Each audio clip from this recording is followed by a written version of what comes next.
ప్రభునందు ప్రియులరా, క్రీస్తు ప్రభు యొక్క నరావతార ఆవిర్భవములో ఉన్న అంతర్గత సత్యమును కొన్ని సాదృశ్యముల ద్వారా వాక్యములో నుండి మనం పరీక్షించి ధ్యానం చేసుకుంటూ ఉన్నాము. ఈ క్రమములో యేసుక్రీస్తు ప్రభు ఎలాగున భూలోకములోనికి ప్రవేశించి ఉన్నారో అనుటకు నిదర్శనముగా మహాజ్ఞాని అయిన సొలొమోను గారు రాసిన సామెతల గ్రంథములో నుండి 9వ అధ్యాయం 1వ వచనములో క్రీస్తు ప్రభు యొక్క నరావతార రూపమును మనం వివరించి ధ్యానము చేసుకుందాము. సామెతలు 9:1. దయచేసి అందరూ మన వాక్య ధ్యాన భాగమును క్షుణ్ణముగా పరీక్షించాలని ప్రేమతో ప్రభు పేరట మనవి చేస్తూ ఉన్నాను. అప్పుడే మీకు అర్థమవుతుంది. జ్ఞానము నివాసమును కట్టుకొని దానికి 7 స్తంభములు చెక్కుకొనినది. ఇంకొకసారి, జ్ఞానము నివాసమును కట్టుకొని దానికి 7 స్తంభములు చెక్కుకొనినది. ఈ మాట మీకు అర్థమవటానికి ఇక్కడ ఉన్న సంగతి మీకు వివరిస్తాను.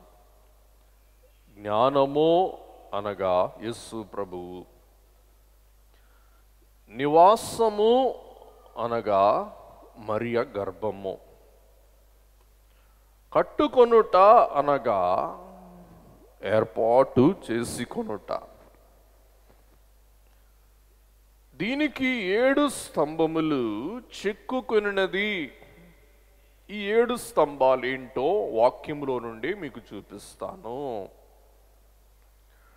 పిల్లరా, యేసుక్రీస్తు ప్రభువు తన కొరకు ఒక ఇల్లు కట్టుకున్నారు. భూలోకములోనికి వచ్చుటకు, భూలోకములో నివసించుటకు, లేక భూలోకములోనికి ప్రవేశించుటకు యేసు ప్రభువే, జ్ఞానము అన్న యేసు ప్రభువే ఏం కట్టుకున్నారంటే అండి, ఇల్లు. ఆ ఇల్లే మరియా పవిత్ర గర్భము. ఇది అద్దెకు తీసుకున్న ఇల్లు కాదు. ఈ ఇల్లు ఏ ఇల్లు అంటండి, కట్టుకున్న ఇల్లు అంటే క్రొత్త ఇల్లు. అలాగే మరియ గర్భము కూడా అద్దెకు తీసుకున్న గర్భము కాదు, కానీ మరియ గర్భము ఏ గర్భము అండి, క్రొత్త గర్భము. జ్ఞానము ఇల్లు కట్టుకుంది. అలాగే జ్ఞానము ఎవరంటే యేసు ప్రభు. ఎలాగో మీకు చూపిస్తాను. యేసు ప్రభువు మరియా గర్భమునే ఇల్లుగా మార్చుకొని ఆ ఇంటిలోనికి ప్రభువు ప్రవేశించి ఆ ఇంటికంట 7 స్తంభాలు చెక్కుకొన్నారంటండి. ఎన్ని స్తంభాలు అంటండి?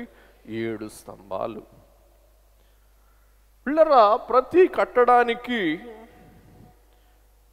ఎన్ని స్తంభాలు కావాలి? కనీసం 4 కావాలి.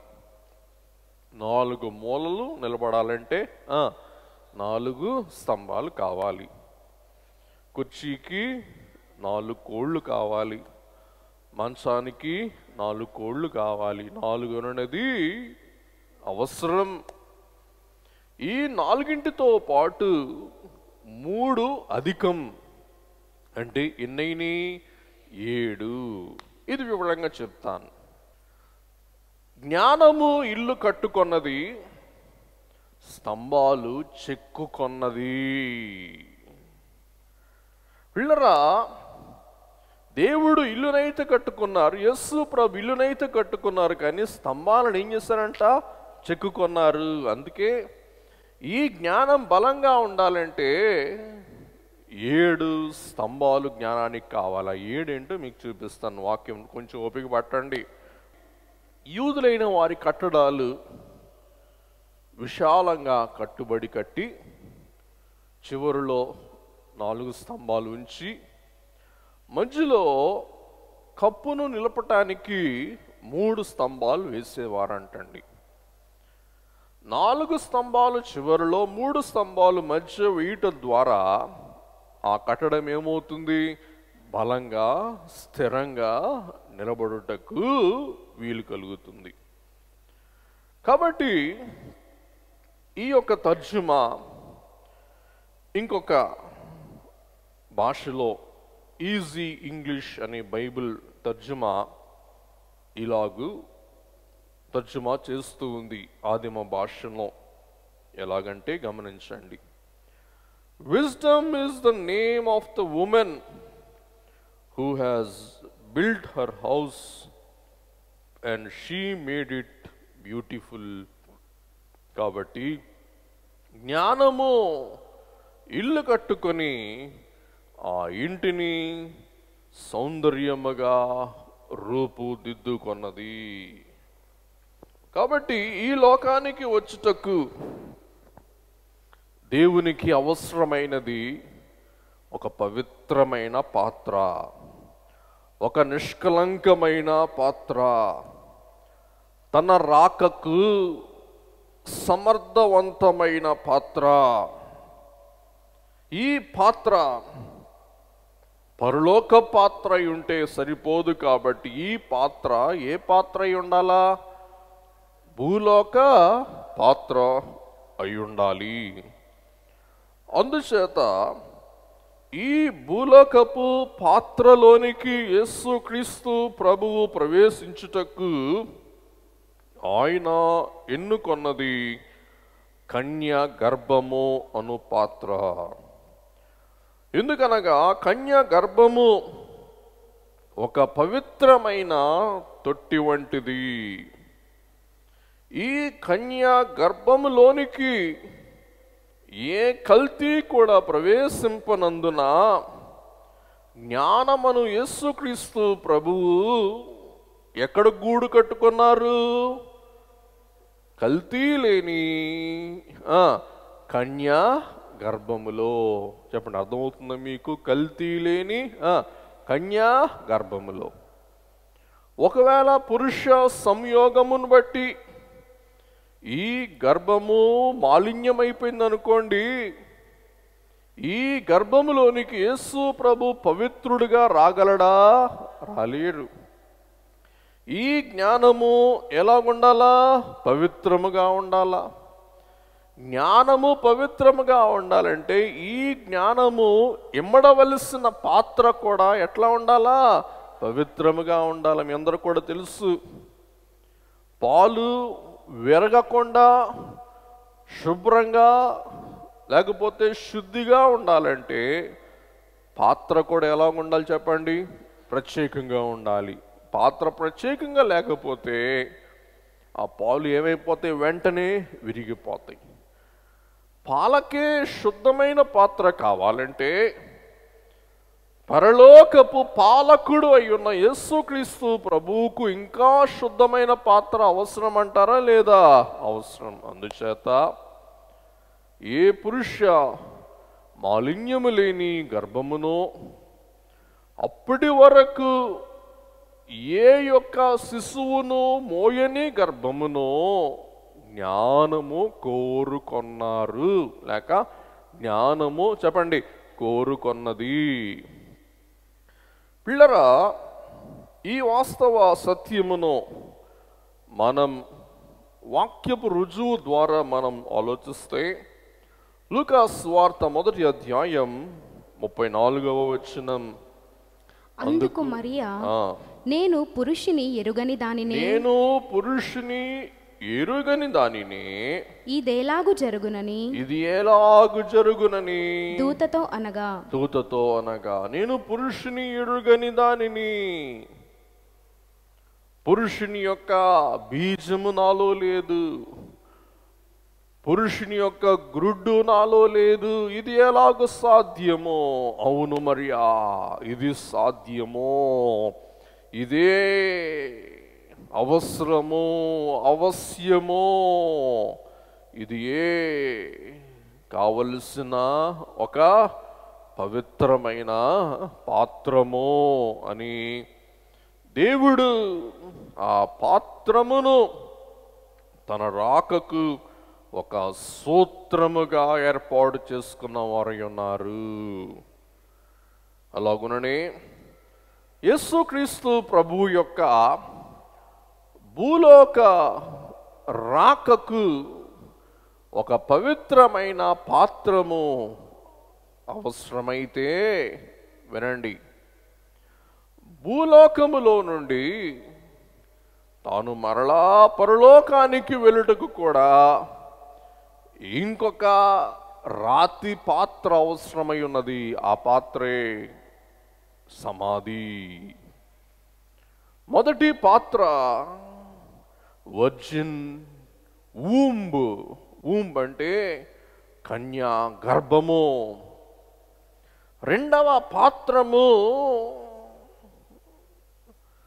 అంతవరకు ఎవరిని పెట్టని నూతన సమాధి. ఏ సమాధి అంటండి? నూతన సమాధి. అప్పటి వరకు ఎవరిని కూడా ఆ సమాధిలో ఉంచలేదు. వినండి, ఒకవేళ మీరు బాగా వినాలి, ఒక మాట వింటున్నారా? వినాలి. ఒకవేళ ఆ సమాధిలో గనుక మరణ వాసన ఉంటే, మరణ కాలుష్యం ఉంటే, మరణం యొక్క మచ్చలుంటే, ఆ మరణ జాడ గనుక ఉంటే, మరణ నీడ గనుక ఉంటే, ఆ మరణ జాడ, మరణ నీడ ప్రభు యొక్క పునరుద్ధానానికి అది కలంకమవుతుంది. కాబట్టి ప్రభువు పునరుద్ధానమునకు ఆయనకు అవసరమైనది ఏం చెప్పండి? New tomb. ఇవాళ రెండు విషయాలు మనం గ్రహించాలి. కన్యా గర్భము, వర్జిన్ వూంబ్. రెండవది నూతన సమాధి, వర్జిన్ టూమ్. అంటే అప్పుడు దాకా ఆ సమాధిలో ఎవరిని కూడా చెప్పండి పెట్టలేదు. ఇంకో మాట చెప్తాను, వినండి. యేసుక్రీస్తు ప్రభు లోకానికి వచ్చింది పాపమును జయించడానికి. కాబట్టి మరియ గర్భములో ఏముండకూడదు? పాపపు వాసన ఉండకూడదు. యేసు ప్రభు భూలోకానికి వచ్చింది మరణమును జయించడానికి. కాబట్టి ఆ సమాధిలో ఏ వాసన ఉండకూడదు? మరణపు వాసన ఉండకూడదు. పాపము జయించడానికి వచ్చిన ప్రభువే పవిత్ర గర్భమును ఎన్నుకొన్నారు. మరణాన్ని జయించడానికి వచ్చిన ప్రభువే క్రొత్త సమాధిని ఎన్నుకొన్నారు. ఆ గర్భములో పాపం ఉంటే ఆయన పవిత్రుడు కాడు. ఆ సమాధిలో కాలుష్యం ఉంటే ఆయన పునరుద్ధానుడై చెప్పండి లేవలేడు. జ్ఞానము జన్మకు ఇల్లు కట్టుకున్నది. జ్ఞానము తన పునరుద్ధానమునకు కూడా చెప్పండి ఏం కట్టుకుందంట? ఇల్లు కట్టుకున్నది. వీళ్ళరా, మీరు గనక యెరూషలేము వెళ్ళి యేసు ప్రభు యొక్క సమాధి చూస్తే ఎంత ఆనందమో, ఎంత ఆశీర్వాదమో, మరి ఎంత ముచ్చటేసుద్దో. అది చెప్పలేనంత అమితమైన ఒక ఆత్మీయ అనుభూతి అన్నమాట అండి. కాబట్టి ఆ సమాధి ఆనాటికి ఈనాటికి కూడా ఏ సమాధి చెప్పండి, ఎటువంటి సమాధి? ఖాళీ సమాధి. మొదటిది ఖాళీ గర్భము, రెండవది ఏం చెప్పండి? ఖాళీ సమాధి. మత్తయి 27:60. తాను రాతిలో తొలిపించుకొనిన క్రొత్త సమాధిలో దానిని ఉంచి సమాధి ద్వారమునకు పెద్ద రాయి పొర్లించి వెళ్ళిపోయెను. క్రొత్త సమాధిని ఉంచి. కాబట్టి దేవుడు దైవత్వమును శరీరత్వమును మమేకము చేయుటకు ఆయన ఖాళీ గర్భాన్ని ఎన్నుకుంటూ ఉన్నారు. అలాగుననే ఆయన మరలా దైవత్వమును మానవత్వమును పరిపూర్ణము చేయుటకు ఖాళీ సమాధిని ఎన్నుకున్నవారై ఉన్నారు. పిల్లరా, ఈ యొక్క ఖాళీ గర్భము ప్రతిష్ఠితము అంటే ప్రత్యేకము. ప్రతిష్ఠితము అంటే ఏంటి చెప్పండి? ప్రత్యేకము. మీరు మీ ఇళ్ళల్లో కూడా పెనెం ప్రతిష్ఠితం చేస్తారు. అంటే ఏం చేస్తారు చెప్పండి? పెనాన్ని ప్రత్యేకం చేస్తారు. అందుచేత జ్ఞానము గర్భమును ప్రతిష్ఠించుకున్నారు.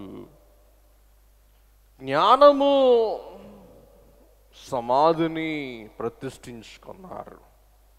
అలాగూ ఈవేళ యేసయ్య మనలో వాసము చేయు నిమిత్తం మన హృదయమును కూడా చెప్పండి, మనం ఏం చేయాలా? ప్రతిష్ఠించుకోవాలా. ఈ జ్ఞానము ఇల్లు కట్టుకొని 7 స్తంభాలు జ్ఞానమే ఏం చేసిందంటండి? చెక్కుకొన్నదంట.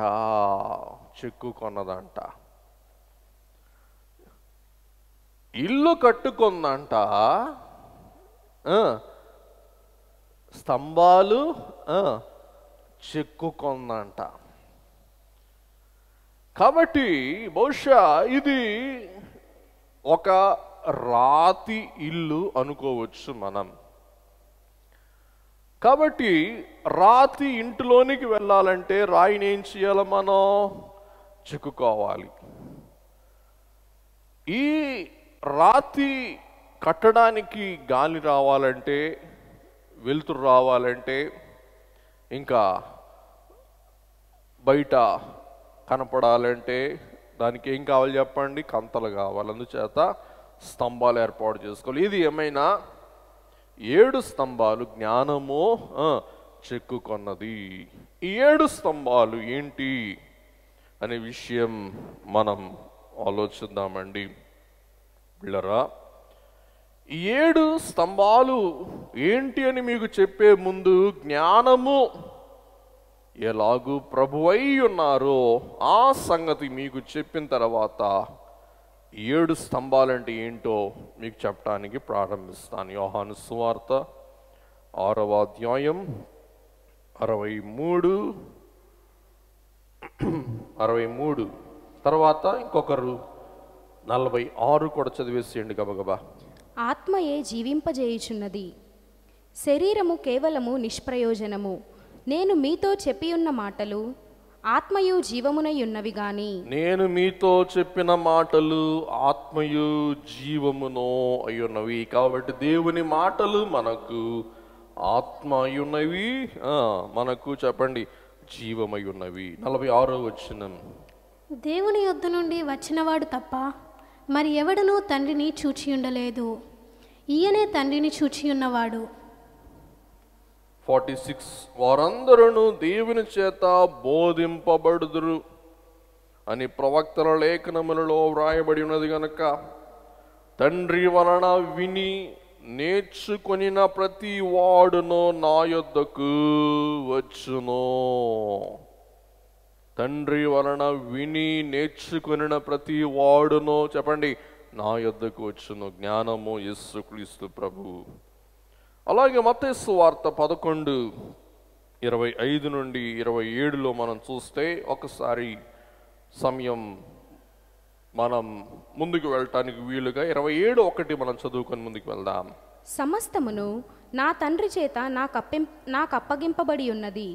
తండ్రిగాక ఎవడును కుమారుని ఎరుగడు. కుమారుడెవనికి ఆయనను బయలుపరచనుద్దేశించునో వాడు గాకను మరి ఎవడునో తండ్రిని ఎరుగడు. తండ్రిని ఎరుగాలంటే తండ్రి ఎవరో ఎవరికి ఎరుకపరచాలి, లేక ఎవరి ద్వారా ఎరుక అవ్వాలి? కుమారుడి ద్వారా, యేసు ప్రభు ద్వారా. కొలసీ పత్రిక 2వ అధ్యాయం 3వ వచనం, బుద్ధి జ్ఞానముల సర్వ సంపదలు ఆయన యొద్ద గుప్తములై ఉన్నవి. బుద్ధి జ్ఞానముల సర్వ సంపదలు ఆయన యందే గుప్తములై ఉన్నవి. మిమ్మల్ని ప్రశ్న అడుగుతున్నా, బుద్ధి జ్ఞానము ఒకటేనా? బుద్ధి వేరు, జ్ఞానము వేరా? వేరు వేరు బాగా చెప్పాడు. గుడ్. ఎట్లా వేరు అవుద్దో సమయం పోగొట్టుకోకుండా చెప్తాను, వినండి. మీరు 3 విషయాలు గమనించాలి. ఒకటి విజ్ఞానము, రెండవది వివేకము, మూడవది వివేచనము. నెంబర్ 1 విజ్ఞానము, లేకపోతే జ్ఞానము అనండి చాలు. విజ్ఞానం అంటే పెద్ద మాట, జ్ఞానము అనండి. మీకు గుర్తుంటానికి పర్యాయ పదంగా యాసకు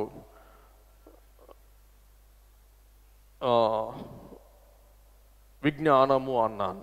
విజ్ఞానము, వివేకము, వివేచనము. విజ్ఞానము వేరు,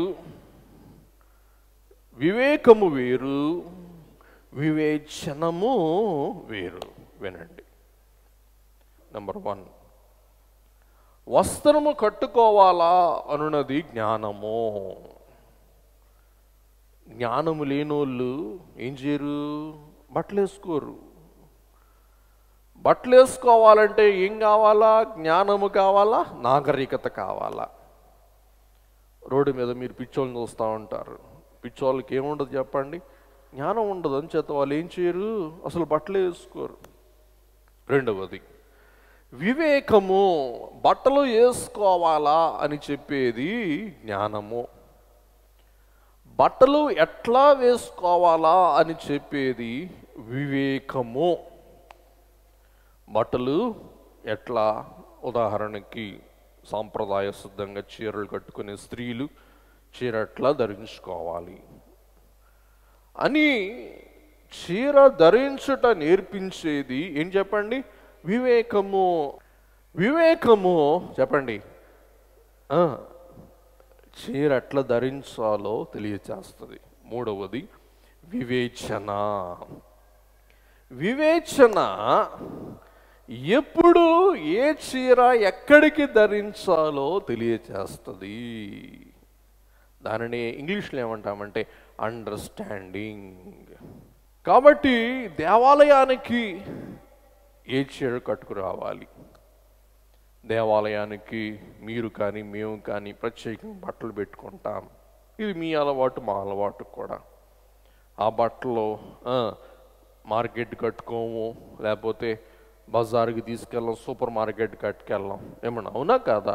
వాటిని దేవాలయం కొరకు చెప్పండి ప్రత్యేకంగా పెట్టుకుంటాం. మేము కూడా అంతే. కాబట్టి తెల్ల బట్టలు ఉన్నాయనుకోండి, గుడి బట్టలు, మీటింగ్ బట్టలు, సోమవారం బట్టలు మేము కూడా సపరేట్ చేసుకుంటాం. ఎందుకంటే దేని దానికి వివేచన అన్నమాట. వివేచన, వివేచన. దానినే మనం ఏమన్నామంటే బుద్ధి. జ్ఞానం ఉండి బుద్ధి ఉండకపోవచ్చు, బుద్ధి ఉండి జ్ఞానం ఉండకపోవచ్చు. కానీ జ్ఞానమునకు ఏమవసరం? బుద్ధి, జ్ఞానము, వివేకము, వివేచనము. Number 1 knowledge, number 2 wisdom, number 3 understanding. కాబట్టి ఇంగ్లీష్ చదువుకునే బిడ్డల కొరకు విడిగా చెప్తున్నాను. మొదటిది నాలెడ్జ్, జ్ఞానము మనం కళాశాలలో నేర్చుకుంటాం. విజ్డమ్ మనం సమాజములో నేర్చుకుంటాం. అండర్స్టాండింగ్ మన మనస్సాక్షిని బట్టి, మన సంప్రదాయమును బట్టి మనం నేర్చుకుంటాం. కాబట్టి రోమాపత్రిక 11:33 నుండి 36లో సమయం కలిసి రావటానికి 33 ఒక్కటి చదువుకుందామండి. రోమా 11:33. ఆహా, దేవుని బుద్ధి జ్ఞానముల బాహుళ్యము ఎంత గంభీరమో. చాలు. కాబట్టి 1 కొరింథీ 1:24 ఇంటికి వెళ్ళిన తర్వాత మిగతా వర్సెస్ చదువుకోండి. 1 కొరింథీ 1:24. ఆయన యూదులకు ఆటంకముగాను అన్యజనులకు వెర్రితనముగాను ఉన్నాడు. గాని యూదులకేమి గ్రీసు దేశస్థులకేమి పిలువబడిన వారికే క్రీస్తు దేవుని శక్తియును, క్రీస్తు దేవుని శక్తియును, క్రీస్తు దేవుని శక్తియును, దేవుని జ్ఞానమునై ఉన్నాడు. అది అండర్లైన్ చేసుకోండి. క్రీస్తు దేవుని జ్ఞానమును అయి ఉన్నారు. ఇప్పుడు చెప్పండి, క్రీస్తు ప్రభు ఎవరు? చెప్పండి. దేవుని జ్ఞానము. ఇన్ని రెఫరెన్స్లు మీకు చూపిస్తున్న జ్ఞానం అంటే ఎవరు? యేసయ్య. యేసయ్యను కలిగిన వారు ఎవరు? జ్ఞానము గలవారు. ఈవేళ ఏమనుకోబాకండి, అతిశయోక్తి కాదు. జ్ఞానము గల దేశాలు ఏ దేశాలు? క్రైస్తవ దేశాలు. అట్లని చెప్పి మిగతా దేశాల జ్ఞానం అని నేను అనకూడదు. కానీ ఎక్కువ జ్ఞానం ఉన్న దేశాలు ఏ దేశాలు? క్రైస్తవ దేశాలు. కాబట్టి క్రైస్తవ దేశాలకు దేవుడు తన యందు విశ్వాసమును బట్టి ఆ అనంత జ్ఞానమును అమరుస్తూ ఉన్నవారై ఉన్నారు. ఈవేళ పిల్లరా, ఈ 7 స్తంభాలు ఏంటో మనము చెప్పుకొని మన వాక్యములో ముందుకు ప్రవేశిద్దాం. ఈ జ్ఞానము అమరినప్పుడు జ్ఞానమును బట్టి కలిగే వరము, జ్ఞానమును బట్టి కలిగే బహుమానము 7 స్తంభాలు. జ్ఞానము ఉంటే జ్ఞానముతో పాటు ఏమి అమృతి అంట? చెప్పండి, ఏం అమృతి అంటండి? 7 స్తంభాలు. మీకు అర్థమయ్యేలా చెప్తాను, మీకు ఇంకా వివరంగా చెప్తాను. ఉదాహరణకి మీరు సెల్ ఫోన్ కొనుక్కున్నారు. సెల్ ఫోన్తో పాటు ఆ బాక్స్లో, మీరందరూ సెల్ ఫోన్ కొన్నోళ్ళే కదా, చెప్పండి, బాక్స్లో ఏమేమి ఉంటాయి? Charger number 1. చెప్పండి, త్వరగా 10 నిమిషాలు ముగించేసుకుందాం. ఇంకా ఏముంటాయి? Ear phones, very good. ఇంకేముంటుంది చెప్పండి అమ్మా? పవర్ కేబుల్, ఇంకా సిమ్ కార్డు. ఇవన్నీ సెల్ ఫోన్లో భాగాలు. ఒకవేళ సెల్ ఫోన్ అబ్బాయితో, అబ్బాయి నా పాత ఫోన్కి ఎన్ని ఉన్నాయి తీసిపడాయి అంటే ఏమంటాడు? అమ్మా, నీకు అవునన్నా నీకు కాదన్నా, నీకు ఇష్టం ఉన్నా నీకు ఇష్టం లేకపోయినా, నీకు కావాలన్నా వద్దన్నా, ఈ ప్యాకెట్తో పాటు మేమేం చేయాలా? ఈ 7 కూడా మీకు ఇవ్వాలి. ఇవన్నీ సెల్ ఫోన్ యొక్క అంతర్భాగములు. అదే క్రమముగా ఇప్పుడు వాక్యం వినండి. జ్ఞానము మనము గలవారమైతే జ్ఞానముతో పాటు 7 స్తంభాలు దేవుడు మనలో చెక్కువారై ఉన్నారు. దేవుడు మనలో ఈ 7 వరాలు అమర్చువారై ఉన్నారు.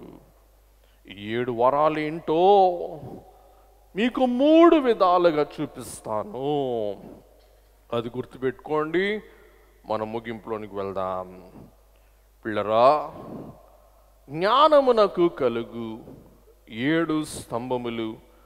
1 కొరింథీ 12:4-12 అందరూ చదువుకుందాం. ఒకేసారి చదివేస్తే పని అయిపోద్ది త్వరగా.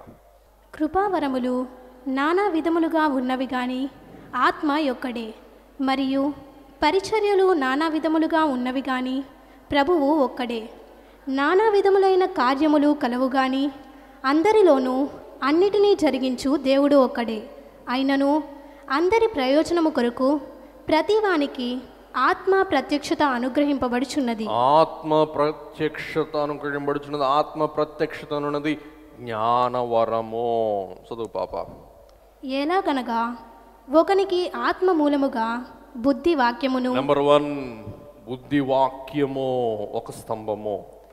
మరి ఒకనికి ఆ ఆత్మను అనుసరించిన జ్ఞానవాక్యమును, జ్ఞానవాక్యము ఇంకొక స్తంభము. మరి ఒకనికి ఆ ఆత్మ వలననే విశ్వాసమును, విశ్వాసము ఒక స్తంభము. మరి ఒకనికి ఆ ఒక్క ఆత్మ వలననే స్వస్థపరచు వరములను, స్వస్థపరచు వరము ఒక స్తంభము. మరి ఒకనికి అద్భుత కార్యములను చేయు శక్తియు, అద్భుత కార్యములు చేయు శక్తియు. మరి ఒకనికి ప్రవచన వరమును, ప్రవచన వరము. ఇవన్నీ స్తంభాలు జ్ఞానం వలన కలిగే స్తంభాలు. జ్ఞానాన్ని బలపరచేయి, జ్ఞానాన్ని నిలబెట్టేయి, జ్ఞానాన్ని పటిష్టపరిచేయి. ఈ ఆత్మ వరాలు, ఈ ఆత్మ బహుమానాలు. చదువు పాప. మరి ఒకనికి ఆత్మల వివేచనయు, మరి ఒకనికి నానావిధ భాషలను, మరి ఒకనికి భాషల అర్థము చెప్పు శక్తియు అనుగ్రహింపబడి ఉన్నవి. అయినను వీటినన్నిటినీ ఆ ఆత్మ యొక్కడే. ఆ ఆత్మ యొక్కడే అంటే యేసయ్య ఒక్కడే. నేను మీతో చెప్పుచున్న మాటలు ఆత్మయు జీవమును అయి ఉన్నవి అంటారు ప్రభు. అందుకే మీకు రెఫరెన్స్ చూపించాను సుమా, దయచేసి గమనించండి. చదువు పాప. తన చిత్తము చొప్పున ప్రతివానికి ప్రత్యేకముగా పంచి ఇచ్చుచు. ఆ ఆత్మయే ఇవన్నీ ప్రతి వారిలో చెక్కుతున్నారు, అమరుస్తున్నారు, అనుగ్రహిస్తూ ఉన్నారు, దానము చేస్తూ ఉన్నారు, ఈవులుగా ఇస్తూ ఉన్నారు. కార్యసిద్ధి కలుగజేయుచున్నాడు. చూసారా? తద్వారా కార్యసిద్ధి కలుగజేయుచున్నారు. కాబట్టి 7 కాకపోవచ్చు, 9 కావచ్చు ఇవి. కాబట్టి 7 అంటే సంపూర్ణత. ప్లీజ్ నోట్ 7 అంటే సంపూర్ణత. ఇందులో 7 ఉన్నాయి, 7 లేవేంటి, 9 ఉన్నాయి ఏంటి అని అనబాకండి దయచేసి. 7 స్తంభాలంటే సంపూర్ణ స్తంభాలు. వారానికి ఎన్ని రోజులు? 7 రోజులు. 7 అంటే సంపూర్ణత. అలాగే ప్రత్యక్ష గుడారములో దీపస్తంభం ఉంటుంది. దీపస్తంభానికి ఎన్ని కొమ్ములు? 7 వెలుగు అన్నమాట. వెలుగిచ్చు కొమ్ములు 7 ఇట్లా ఉంటాయి అన్నమాట. 7. కాబట్టి దేవుని వెలుగు, దేవుని జ్ఞానము, దేవుని విజ్ఞానము, దేవుని వివేక బాహుళ్యము మానవునికి కలగాలంటే 7 వరాలు అంటే సంపూర్ణ సంఖ్య, సంపూర్ణత. ఆ 7 ఇక్కడ 9గా మనం చూడొచ్చు. 7 సంపూర్ణత, 9 పరిపూర్ణత. మొదటిది వాక్యవరాలు, రెండవది అద్భుత వరాలు, మూడవది ప్రత్యక్షత వరాలు. వాక్యవరాలలో 3 భాగాలు, అద్భుత వరాలలో 3 భాగాలు, ప్రత్యక్షత వరాలలో 3 భాగాలు, 3 మూళ్ళు హెచ్చేస్తే 9 పరిపూర్ణ వరాలు. ఇవి జ్ఞానము అమర్చే స్తంభాలు.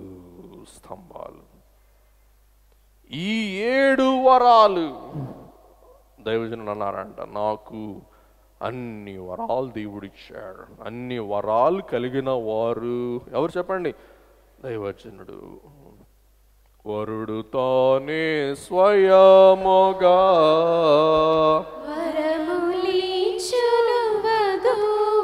అందరూ పాడండి దయచేసి.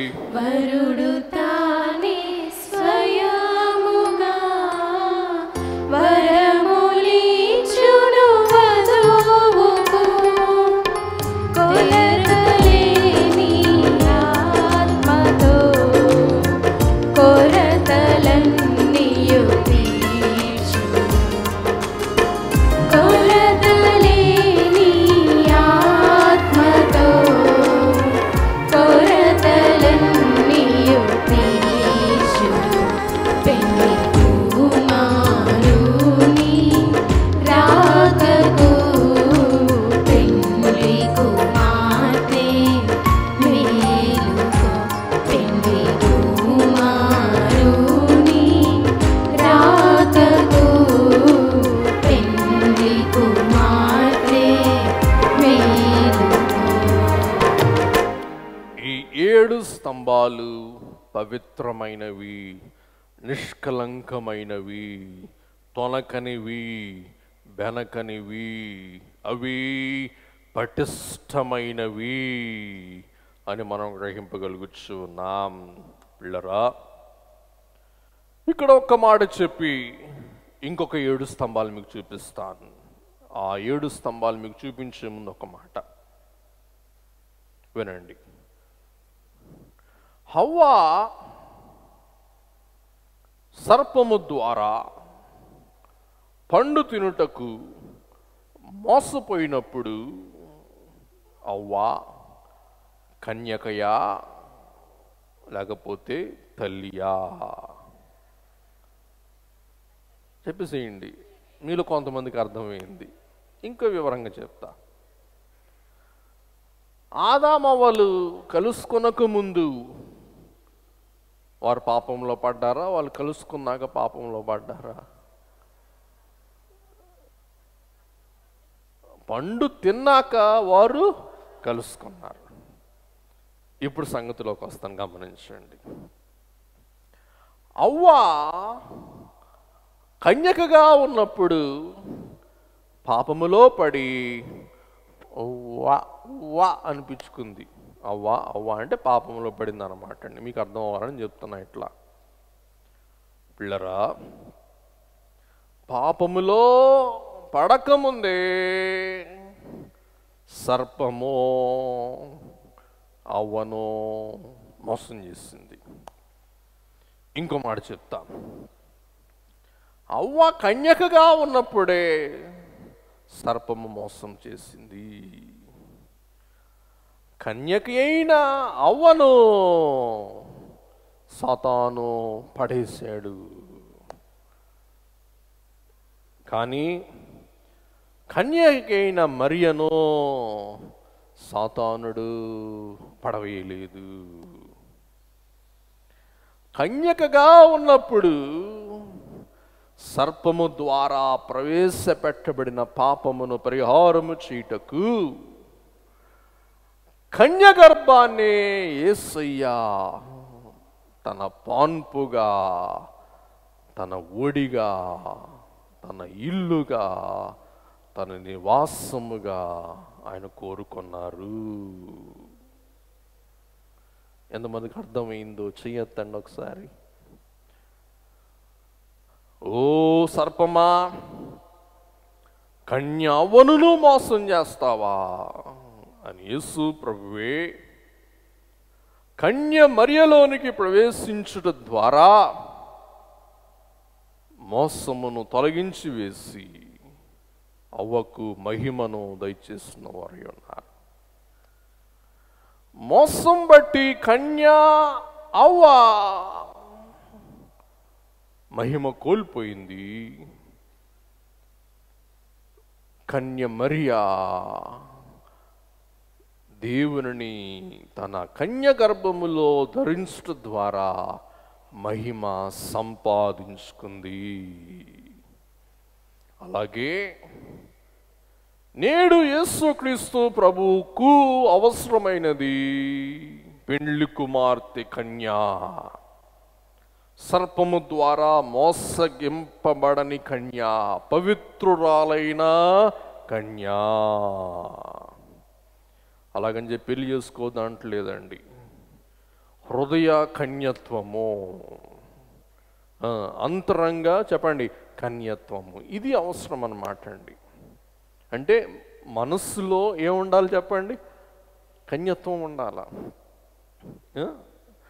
సర్పము యుక్తి ద్వారా హవ్వను మోసగించినట్లు మీ పవిత్రమైన హృదయములను క్రీస్తు యొక్క సరళత్వము నుండి సాతాను మోసము చేయునేమో అని నేను మీ విషయమై భయపడుతున్నాను. కాబట్టి యేసు ప్రభు సరళుడు, సౌమ్యుడు. క్రీస్తు ప్రభు యొక్క సౌమ్యతను బట్టి మీరు సాతానుకు లోబడిపోతారేమో అని నేను మీ విషయమై భయపడుతున్నానంటారు. ఎవరు చెప్పండి? పౌలు గారు. ఈ మాట మీకు అర్థమైంది కదండి. అలాగే యోసేపును ఎరుగక ముందే ఎక్కడ సాతాను మరియను ఎరుగుతాడో, కలుషితం చేస్తాడో, కలంకం కలిగిస్తాడో అని చెప్పి ఆ కన్యను తన కొరకు జ్ఞానమును యేసయ్య ఏం చేసుకున్నారు చెప్పండి? కట్టుకున్నారు, కట్టుకున్నారు, కట్టుకున్నారు, నిర్మించుకున్నారు. పిల్లరా, జ్ఞానము, జ్ఞానమునకు గల మరి యొక్క 7 స్తంభాలు మీకు మరలా వాక్యంలో నుండి చూపిస్తాను. యాకోబు పత్రిక 3వ అధ్యాయం 13 నుండి 18 వచనాలు. ఇక్కడ 7 విషయాలు మీకు చూపిస్తాను. ఇక్కడ 7 ఖచ్చితంగా మీకు కనపడతాయి. 7. మీలో జ్ఞాన వివేకములు గలవాడెవడు? వాడు జ్ఞానముతో కూడిన సాత్వికము గలవాడై తన యోగ్య ప్రవర్తన వలన తన క్రియలను కనుపరచవలెను. అయితే మీ హృదయములలో సహింపనలవి కాని, అంటే చేదైన మత్సరమును, చూసారా, సహింపనలవి కాని, సహించుటకు వీలు లేని మత్సరమును, వివాదమును ఉంచుకొనిన వారైతే అతిశయపడవద్దు, సత్యమునకు విరోధముగా అబద్ధమాడవద్దు. ఇప్పుడు వెరీ ఇంపార్టెంట్, వెరీ ఇంపార్టెంట్. మన జ్ఞానం, ఒక మాట వినండి, మన జ్ఞానం పై జ్ఞానమా కింద జ్ఞానమా? మన జ్ఞానం పవిత్ర జ్ఞానమా అపవిత్ర జ్ఞానమా? మన జ్ఞానం కలగల జ్ఞానమా కలంకము గల జ్ఞానమా? ఒక్కసారి ఈ టెస్ట్ మనకు రుజువు చేస్తుంది. ఈ జ్ఞానము పైనుండి దిగివచ్చినది కాక భూ సంబంధమైనదియు ప్రకృతి సంబంధమైనదియు దయ్యముల జ్ఞానము వంటిదియునై ఉన్నది. చూసారా, ఈడు మనోడా, ఈడు మనోడు కాదా, ఈడు మనోడు కాదులే, ఈడిది మన కులం కాదులే అనేవారు, మత్సరపడేవారు, వివాదాలు కలిగించేవారు ఏ జ్ఞానం గలవారంట? దయ్యముల జ్ఞానము. ఏమనుకోబాకండము, ఏ జ్ఞానం అంటే చెప్పండి? దయ్యముల జ్ఞానము. ఏలయనగా మత్సరమును వివాదమును ఎక్కడ ఉండును అక్కడ అల్లరియు ప్రతి నీచ కార్యమును ఉండును. అయితే పైనుండి వచ్చు జ్ఞానము మొట్టమొదట పవిత్రమైనది. నంబర్ 1 పవిత్రమైనది, మొదటి స్తంభం పవిత్రమైనది. తరువాత సమాధానకరమైనది. నంబర్ 2 సమాధానకరమైనది. 7 స్తంభాలు. మృదువైనది. నంబర్ 3 మృదువైనది. సులభముగా లోబడునది. నెంబర్ 4 సులభముగా లోబడునది. కనికరముతోను నెంబర్ 5 కనికరముతోను మంచి ఫలములతోను నిండుకొనినది. పక్షపాతమైనను నెంబర్ 6 పక్షపాతమైనను. వేషధారణయైనను నెంబర్ 7 వేషధారైనను లేనిదియునై ఉన్నది. నీతి ఫలము. చాలు. కాబట్టి దేవుని జ్ఞానం 7 లక్షణాలు కలిగి ఉన్నది.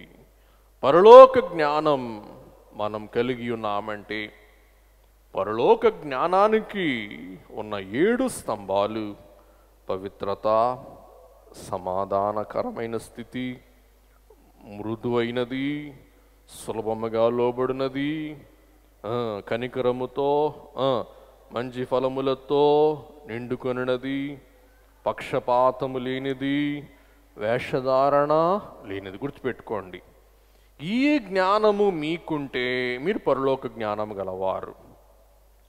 పైనున్న జ్ఞానం మీకుంటే దయ్యాల జ్ఞానం గలవారు. 2 జ్ఞానాలు యాకోబు గారు చెప్తారు. ఒకటి దయ్య జ్ఞానం, రెండవది దైవ జ్ఞానం. దయ్య జ్ఞానం వివాదం, మత్సరం, కలంకం, కలహం, వైరం, అహంభావం, ఎక్కడ చూసినా అల్లరి, ఇది కలుగ చేసేది అనమాట అండి. కానీ చెప్పండి, దైవ జ్ఞానం 7 లక్షణాలు కలిగి ఉన్నది. ముగిస్తాను. 3వ స్తంభాలు లేక 3వ రెఫరెన్స్ యెషయా గ్రంథం 11వ అధ్యాయం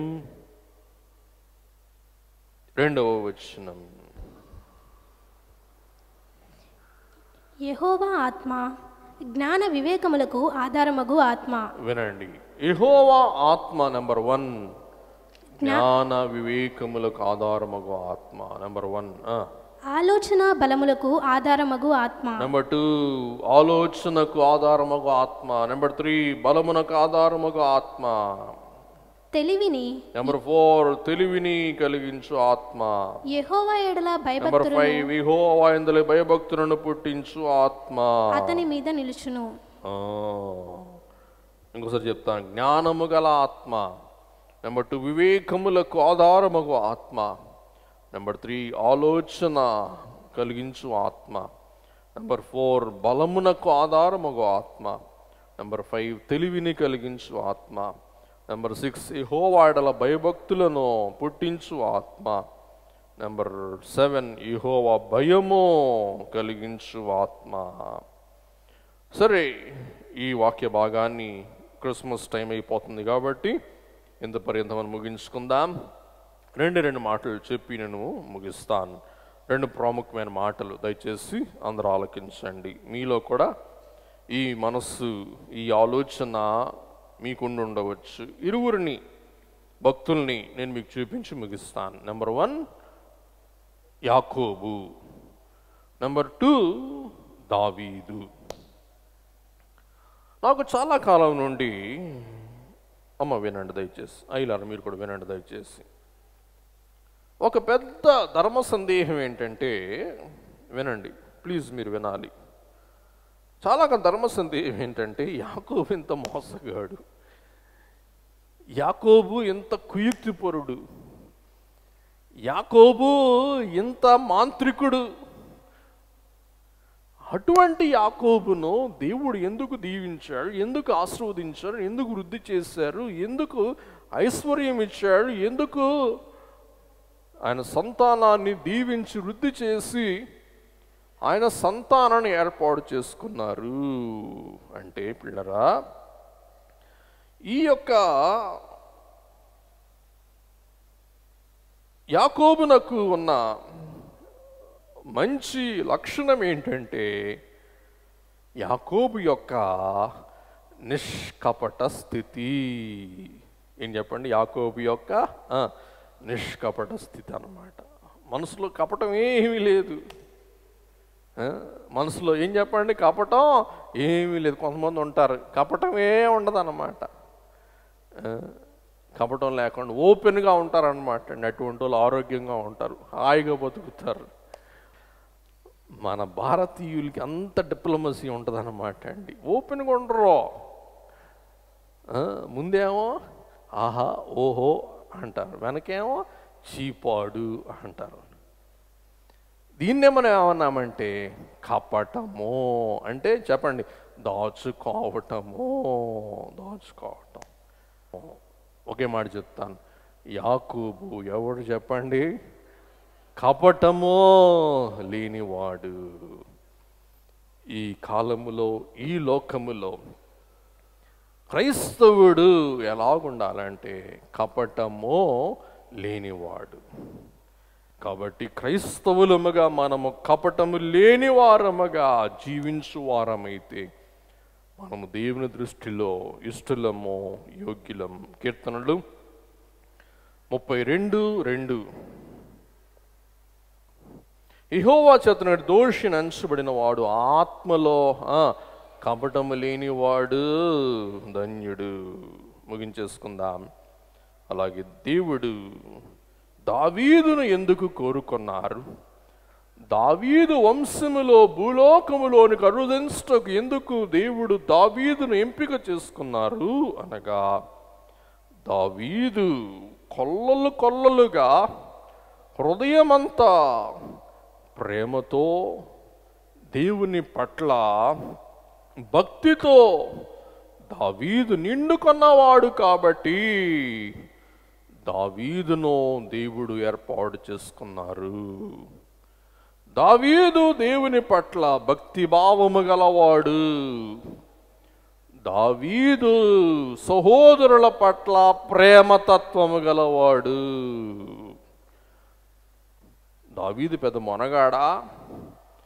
దేవుడు దావీదును ఒక గొర్రెల కాపరిని ఎందుకు సింహాసన ఆసీనునిగా మార్చి నేడు దావీదు సంతానము అను నామమున ఎందుకు ఇశ్రాయేలీయులైన వారు పిలువబడుతూ ఉన్నారు? దావీదునకు తమ వంశమును ఎందుకు వారు పోల్చుకుంటూ ఉన్నారు అనగా, దానికి కారణం దావీదు దేవుని విషయములో భక్తిపరుడు. దావీదు తన తోటి వారి విషయములో ప్రేమతత్వము గలవాడు. దావీదు ప్రేమతత్వము గలవాడే కాబట్టి దుష్టుడైన సౌలును సంహరించుటకు అప్పలంగా ఎన్గేదిలో గుహలో సౌలు తన చేతికి చిక్కినా గాని తన వస్త్రపు చెంగు కత్తిరించాడు గాని సౌలు అను తన దీటైన మరీ ముదుష్టపు శత్రువును పీక నరికి చంపలేదు. ప్రేమతత్వము గలవాడు, కరుణతత్వము గలవాడు కాబట్టి యేసుక్రీస్తు ప్రభువు కూడా ఎవరిలో ప్రవేశించాడు?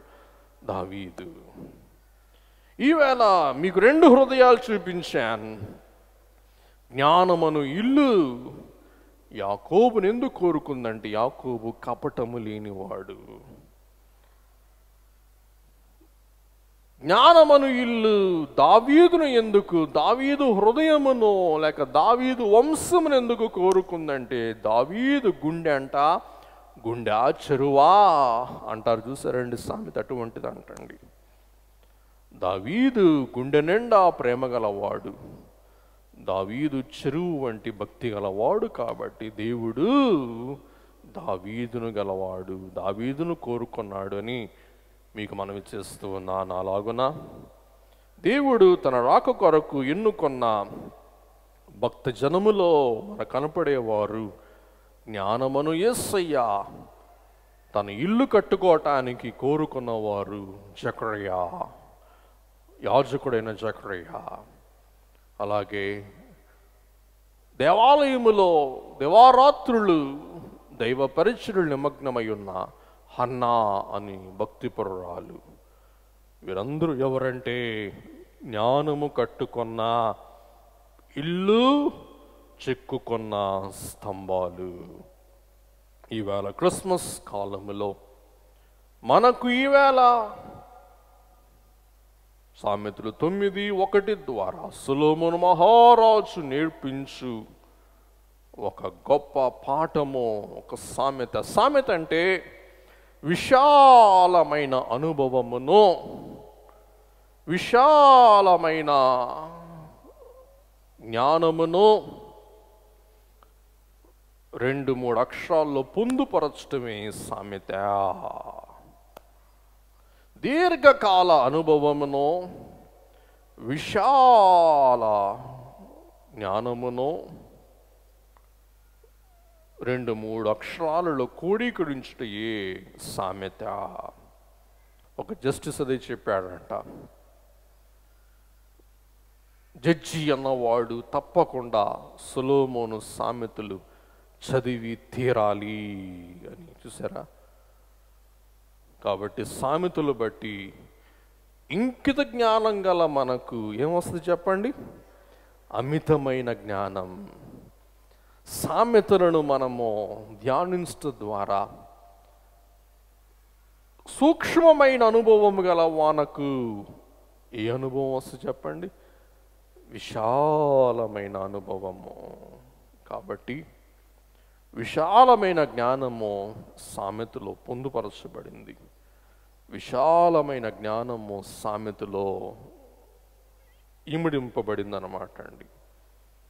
అందుచేత దేవుని బిడ్డలంగా ఈ సామెతల గ్రంథములో యేసుక్రీస్తు ప్రభు గురించి రాయబడిన మాటేమనగా, చదివేసేయండి, ముగించుకుందాం. జ్ఞానము తన ఇల్లు కట్టుకొనెను,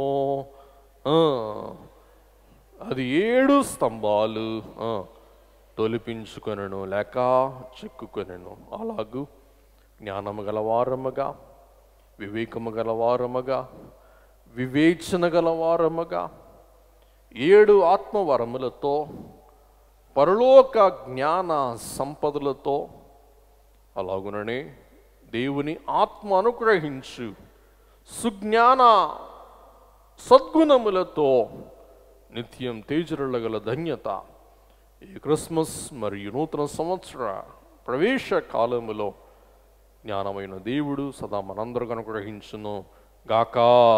ఆమేన్.